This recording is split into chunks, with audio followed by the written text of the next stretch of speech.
Hey YouTubers, it's me, Lonnie Clark, Nuts for Art. I found out today, had a boomer moment. I found out today that my channel is not called Beyond Extinction. My channel name is called Beyond Extinction Love. Turns out when I changed my channel name, the handle name that I took was Love Beyond Extinction. And I honestly do not even remember. They allowed me, I guess, to shorten it, and I said Beyond Extinction. And for some reason, I have no idea. I don't even remember what. I'm going to fix my camera a minute. I have no idea, but I changed it to Beyond Extinction Love. I didn't put Love Beyond Extinction. And then my friend couldn't find my channel today. When I was asking her to subscribe, I was telling her about that I'm going to read this book. And she couldn't find it. Turns out it's because I was giving everybody the wrong name. So please do subscribe to Beyond Extinction Love. And in a couple of weeks, 2 weeks, hopefully I'll be able to make it match my handle name, which is Love Beyond Extinction. But we'll find out by the end of February. I'm going to continue to read this book again. We're on page 44. I actually did just read 10 pages of it, but when I went to replay it, my hair was all screwy. I had hair sticking out all over the place. I hadn't even looked in the mirror, looked up, and I didn't have my glasses on. So when I went to go look at the video, and I was looking at the video, I could see that my hair was all screwy, and I just decided to reread this. So let me get right into it. We are reading Black Like Me, John Howard Griffin, a journalist chronicling his time after, with the help of a scientist, turning his skin black to live in the Deep South in 1959. So we are on page 45. The date is November 14th, 1959. After a week of wearing rejection, the newness had worn off. My first vague, favorable impression that it was not as bad as I thought it would be came from the courtesies of the whites towards the Negro in New Orleans. But this was superficial. All the courtesies in the world do not cover up the one vital and massive discourtesy, that the Negro is not even treated as a second-class citizen, but as a 10th-class citizen. His day-to-day living is a reminder of his inferior status. He does not become callous to these things. The polite rebuffs when he seeks better employment, hearing himself referred to as nigger, coon, jigaboo, having to bypass available restroom facilities or eating facilities to find one specified for him. Each new reminder strikes at the raw spot, deepens the wound. I do not speak here only from my personal reaction, but from seeing it happen to others and from seeing their reactions. The Negro's only salvation from complete despair lies in his belief, the old belief of his forefathers, that these things are not directed against him personally, but against his race and pigmentation. His mother or aunt or teacher long ago carefully prepared him, explaining that he as an individual can live in dignity, even though he cannot. Let me reread that sentence. Those are good sentences. I messed it up. His mother or aunt or teacher long ago carefully prepared him, explaining that he as an individual can live in dignity, even though he as a Negro cannot. They don't do it to you because you're Johnny. They don't even know you. They do it against your Negro-ness. But at the same time of the rebuff, even when the rebuff is impersonal, such as holding his bladder until he can find a colored sign, the Negro cannot rationalize. He feels it personally and it burns him. It gives him a view of the white man that the white man can never understand. For if the Negro is part of the black mass, the white is always the individual. and he will sincerely deny that he is like that. He has always tried to be fair and kind to the Negro. Such men are offended to find Negroes suspicious of them, never realizing that the Negro cannot understand how, since as individuals they are decent and good to the coloreds, the whites as a group can contrive to arrange life so that it destroys the Negro sense of personal value, degrades his human dignity, and deadens the fibers of his being. Existence becomes a grinding effort, guided by belly hunger and the almost desperate need to divert awareness from the squalors to the pleasures, to lose oneself in sex or drink or dope or gut religion or gluttony or the incoherence of falsity.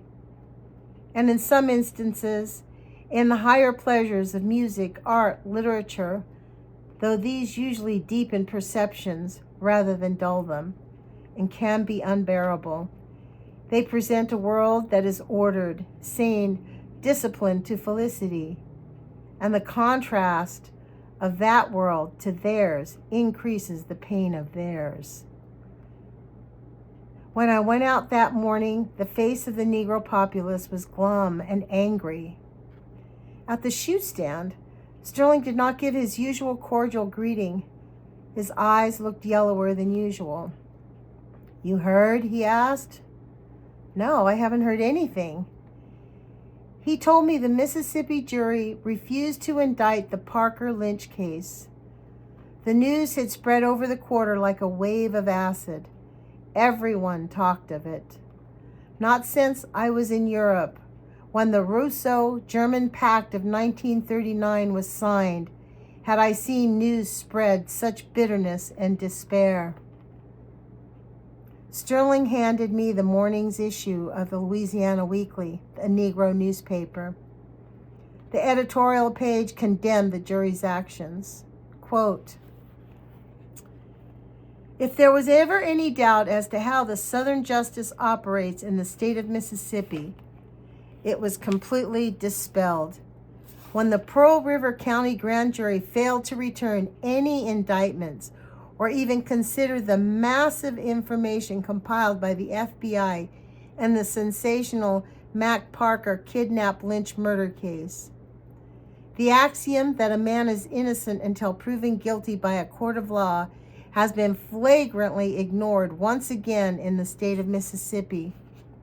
The fact that an accused man was deprived of a fair trial, kidnapped and murdered by a lynch mob from the Mississippi jail apparently had no effect on the thinking of the grand jury.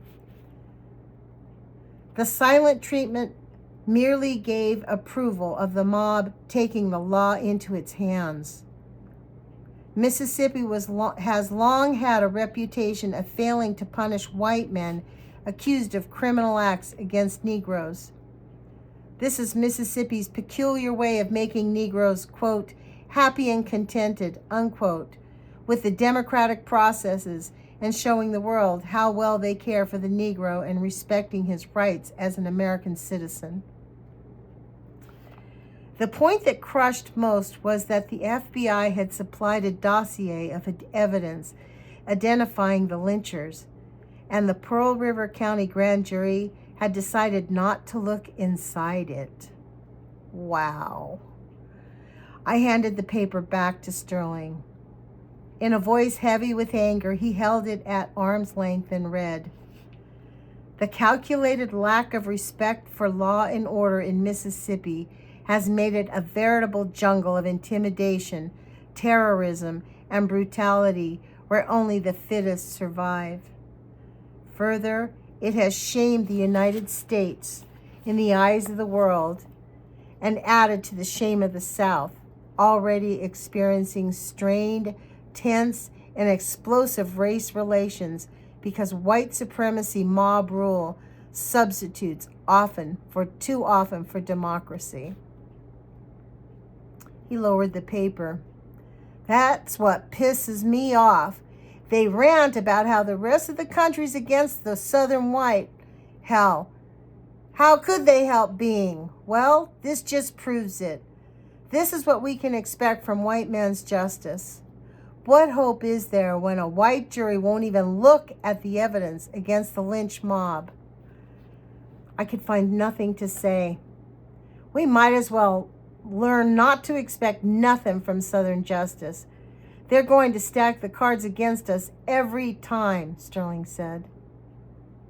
No one outside the Negro community could imagine the profound effect this action had in killing the Negro's hope and breaking his morale. I decided it was time to go into that state so dreaded by Negroes. Joe returned with peanuts to sell. I told them of my decision to move into Mississippi. They jumped on the news almost angrily. What the hell do you want to go there for? Joe protested.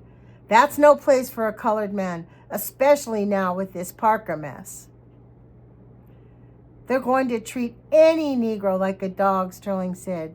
You sure better not go. That's part of my work.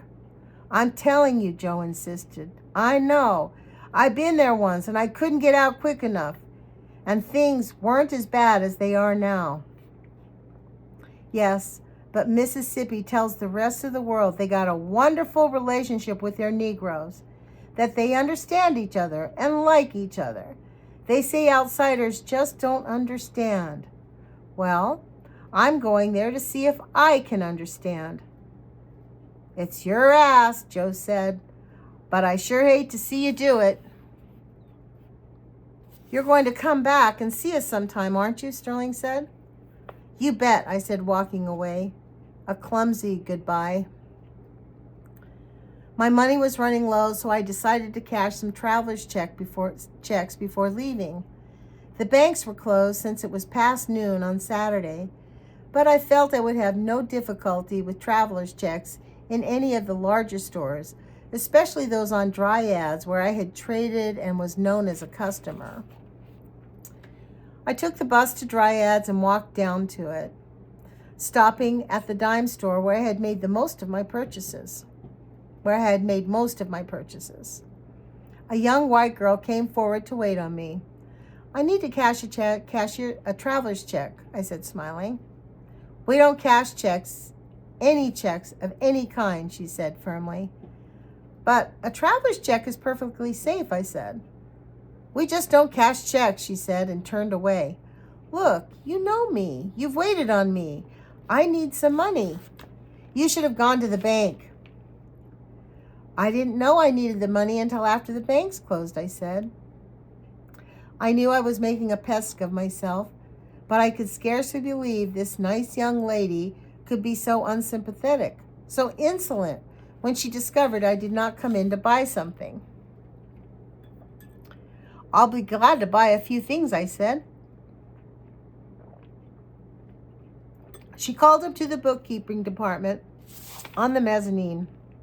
Hey, do we cash traveler's check? No, the white woman shouted back. Thank you for your kindness, I said, and walked out. I went into one store after another along Dryads and Rampart Street. In every store, their smiles turned into grimaces when they saw I meant not to buy, but to cash a check. It was not their refusal. I could understand that. It was the bad manners they displayed. I began to feel desperate and resentful. They would have cashed a traveler's check without hesitation for a white man. Each time they refused me, they implied clearly that I had probably come by these checks dishonestly, and they wanted nothing to do with them or me. I finally gave up hope and decided I must remain in New Orleans without funds until the banks opened on Monday. I walked towards town. Small gold lettering on the window of the store caught my attention. Catholic bookstore. Knowing the Catholics stand on racism, I wondered if this shop might cash a Negro's check. With some hesitation, I opened the door and entered. I was prepared to be disappointed. Would you cash a $20 traveler's check for me? I asked the proprietress. Of course, she said without hesitation, as though nothing could be more natural. She did not even study me. I was so grateful. I bought a number of paperback books, works of Maritain, Aquinas, and Christopher Dawson. With these in my jacket, I hurried towards the Greyhound bus station. In the bus station lobby, I looked for signs that indicated a colored waiting room, but I saw none. I walked up to the ticket counter. When the lady ticket seller saw me, her otherwise attractive face turned sour, violently so. This was so unexpected and so unprovoked, I was taken aback. "What do you want?" she snapped. Taking care to pitch my voice to politeness, I asked about the next bus to Hattiesburg. She answered rudely and glared with me with such loathing, I knew I was receiving what the Negroes call the hate stare. It was my first experience with it. It is far more than a look of disapproval. It is far more than the look of disapproval one occasionally gets. This is so exaggeratedly hateful, I would have been amused if I had not been so surprised. I framed the words in my mind. "Pardon me, but have I done something to offend you?" But I realized I had done nothing. My color offended her. "I'd like a one-way ticket to Hattiesburg, please," I said, and placed a $10 bill on the counter. "I can't change that big a bill," she said abruptly and turned away, as though the matter were closed. I remained at the window, feeling strangely abandoned, but not knowing what else to do. In a while, she flew back at me, her face flushed, and fairly shouted, "I told you, I can't change that big a bill." "Surely," I said stiffly, "in the entire Greyhound system, there must be some means of changing a $10 bill. Perhaps the manager?" She jerked the bill furiously from my hand and stepped away from the window.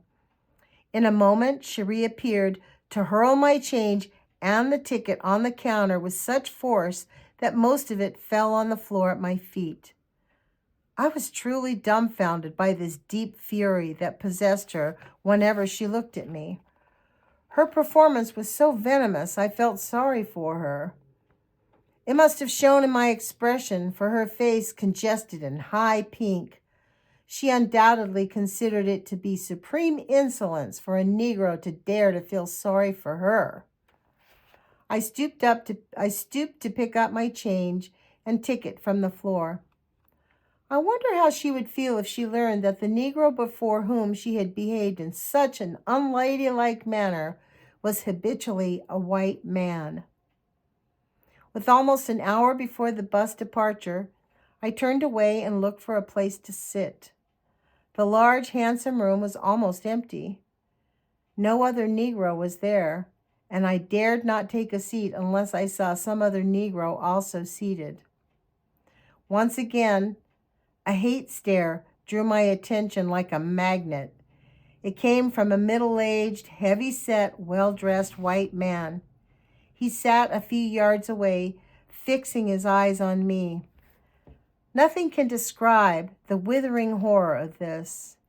You feel lost, sick at heart before such unmasked hatred, not so much because it threatens you, as because it shows humans in such inhuman light. You see a kind of insanity, something so obscene, the very obscenity of it, rather than the threat, terrifies you. It was so new, I could not take my eyes away from the man's face. I felt like saying, "What in God's name are you doing to yourself?" A Negro porter sidled over to me. I glimpsed his white coat and turned to him. His glance met mine and communicated the sorrow, the understanding. "Where am I supposed to go?" I asked him. He touched my arm in that mute and reassuring way of men who share a moment of crisis. "Go outside and around the corner of the building. You'll find a room." The white man continued to stare, His mouth twisted with loathing as he turned his head to watch me move away. In the colored waiting room, which was not labeled as such, but rather as colored cafe, presumably because of interstate travel regulations, I took the last empty seat. The room was crowded with glum faces, faces dead to all enthusiasm, faces of people waiting. The books I bought from the Catholic bookstore weighed heavily in my pocket. I pulled one of them out and, without looking at the title, let it fall open in my lap, and I read, quote, "It is by justice that we can authentically measure man's value or his nullity. The absence of justice is the absence of what makes him a man." Plato.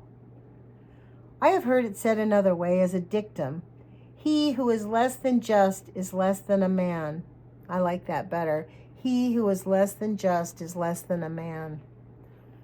That's what's wrong with our country. We got a lot of those guys here. I copied the passage in a little pocket notebook. A Negro woman with her face expressionless, flat, highlighted with sweat, watched me write. As I turned in my seat to put the notebook in my hip pocket, I detected the faintest smile at the corners of her mouth. They called the bus. We filed out in the high roof garage and stood in line, the Negroes to the rear, the whites to the front. Buses idled their motors, filling the air with a stifling odor of exhaust fumes. An army officer hurried to get in the rear of the white line. I stepped back to let him get in front. He refused and went to the end of the colored portion of the line. Every Negro craned his head to look at the phenomenon. I have learned that men in uniform, particularly officers, rarely descend to show discrimination, perhaps because of the integration of the armed forces. I'm going to stop here. We're on page 53. I can see we're at 22 minutes. This goes on, this chapter, I looked at it, it goes on to page 72, so it's going to take us a couple of nights to read this one. Please do subscribe, do like the channel, share this, and encourage people to read this book or come listen to me read this. And put your courage feet on, you guys, and subscribe to Beyond Extinction Love. Love you guys. Ciao. Take care. See you tomorrow.